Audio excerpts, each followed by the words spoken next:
Hello, আসসালামু আলাইকুম। Welcome back to my channel. Shanta's blog channel থেকে আপনাদেরকে জানাই স্বাগতম। আশা করি ভালো আছেন, আমিও ভালো আছি।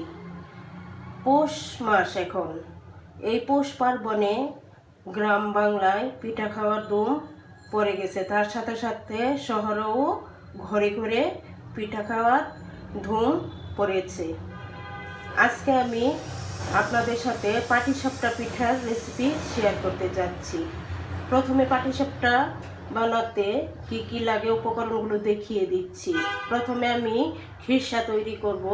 তার জন্য আমি এখানে নিয়েছি লিকুইড দুধ, নারকেল কোড়া, তারপরে নিয়েছি মিল্ক পাউডার,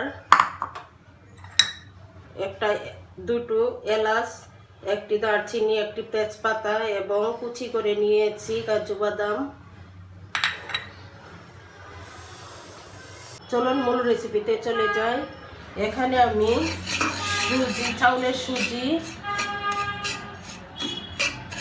প্রথমে একটু হালকা ভেজে চাউলের গুঁড়াটাকে সুজি করে নিয়েছি। এখন আমি 1 টেবিল চামচ পরিমাণ ঘি দিয়ে সুজিটা আবারও একটু ভেজে নিচ্ছি। সুজিটা আমার একদম মিডিয়াম আছে, অনবরত নেড়ে ভেজে নিতে হবে।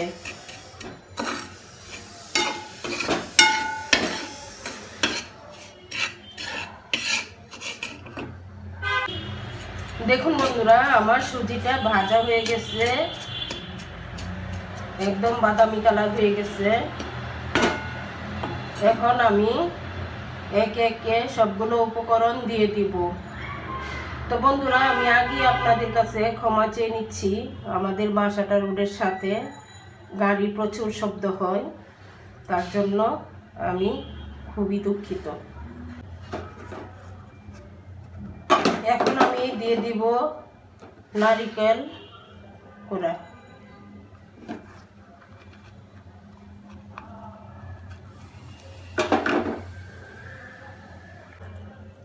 তারপরে দিয়ে দিচ্ছি তেজপাতা, দারচিনি, এলাচ দিয়ে আমি একটু মিশিয়ে নিব সবগুলো উপকরণ।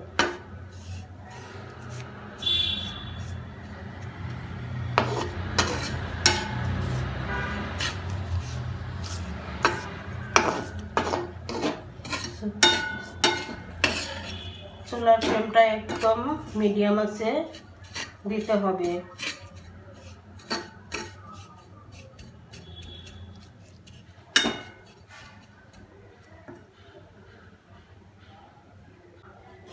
এখন আমি দিয়ে দিব লিকুইড দুধ 1 কাপ পরিমাণ।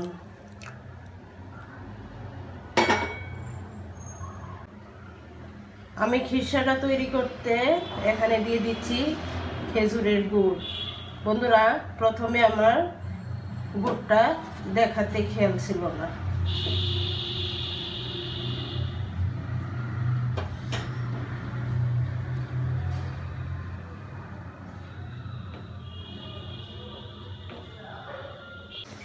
এখন আমি দিয়ে দিব সামান্য পরিমাণ লবণ। আমি ব্যাটার করে রেখেছিলাম, ব্যাটারে লবণ দিয়েছি। এই পর্যায়ে আমি মিল্ক পাউডারটা দিয়ে দিব।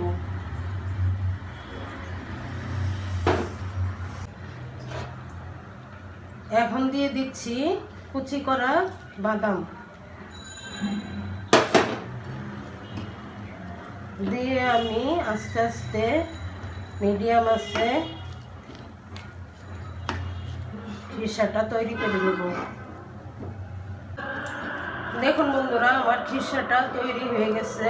আমি খিরসাটা এখন নামিয়ে ঠান্ডা করে নেব। দেখুন বন্ধুরা, আমি খিরসাটা নামিয়ে নিয়েছি। এখন খিরসাটা ঠান্ডা করে নিচ্ছি। আর এই খিরসাটাতে আমি খেজুরের গুড় দিয়েছি এবং ঘি দিয়েছি, তাতে খুব সুন্দর একটা সেন্ট হয়েছে। আর পিঠাটা খেতেও খুব সুস্বাদু লাগবে। চাইলে আপনারা খেজুরের গুড় ছাড়াও আখের গুড় বা চিনি দিয়ে করতে পারেন। আমি এখানে খেজুর গুঁড়ির গুড় দিয়ে করলাম। এখানে আমি ময়দা, চাউলের গুঁড়া, খেজুরের গুড় এবং নারকেলের গুঁড়া দিয়ে একটা ব্যাটার তৈরি করেছি। এই ব্যাটারটা আপনারা এমনভাবে তৈরি করবেন যাতে একদম পাতলাও না হয় আবার ঘনও না হয়। চিতল পিঠা বানানোর ব্যাটারটার থেকে একটু পাতলা হবে। আর এই ব্যাটারটা আমি এখন 20 মিনিটের জন্য রেস্টে রেখে দেব, তারপর পিঠাটা তৈরি করব। বন্ধুরা, আমি ব্যাটারটা তৈরি করার সময় 1 কাপ পরিমাণ লিকুইড দুধ দিয়েছি সাথে।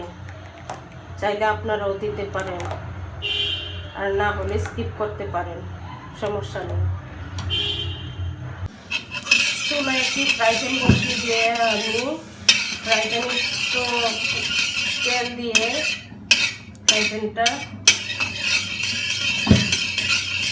তৈরি করে নিচ্ছি, যাতে করে পিঠাটা না লেগে যায়।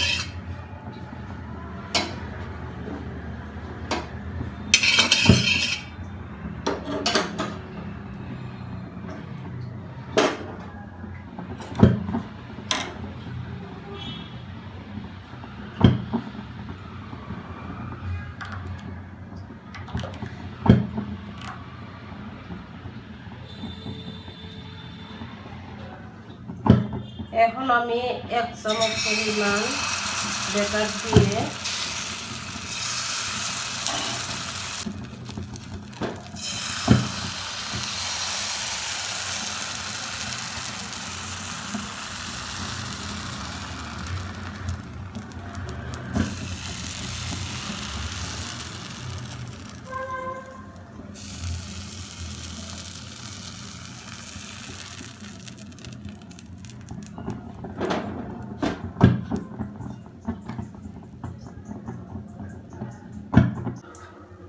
এখন আমি যে খিসাটা তৈরি করে রেখেছিলাম এইটা একটু দিয়ে দিব লম্বা করে।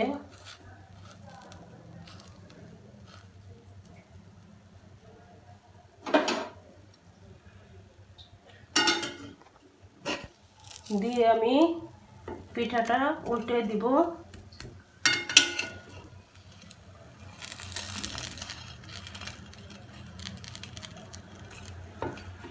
এটা সম্পূর্ণ মিডিয়াম আঁচে করতে হবে।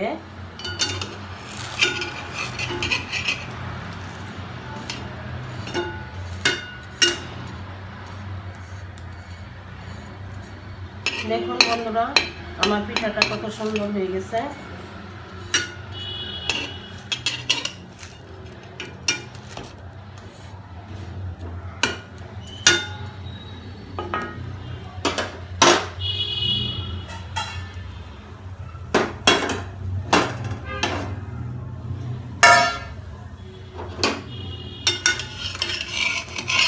এখন আমি পিঠাটা নামিয়ে নেব।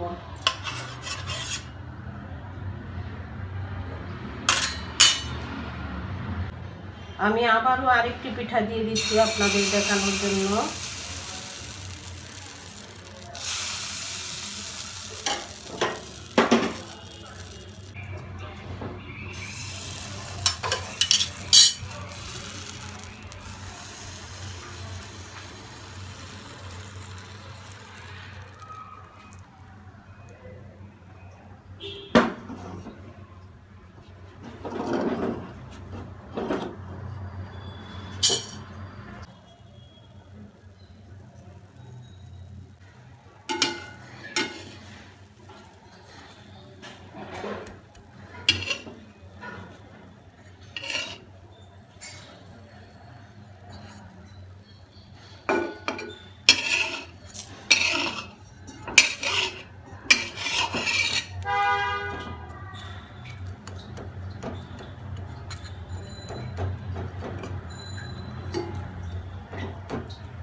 দেখুন বন্ধুরা, আমার এই পিঠাটাও হয়ে গেছে।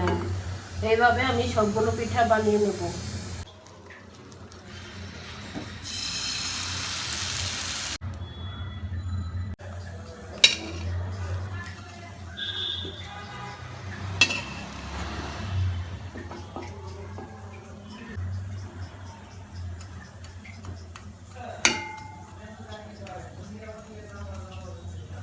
দেখুন বন্ধুরা, আমি একে একে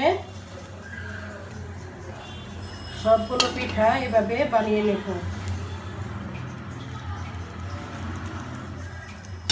দেখুন আমার পিঠার কালারটা কত সুন্দর হয়েছে, খেতেও তোলা হবে।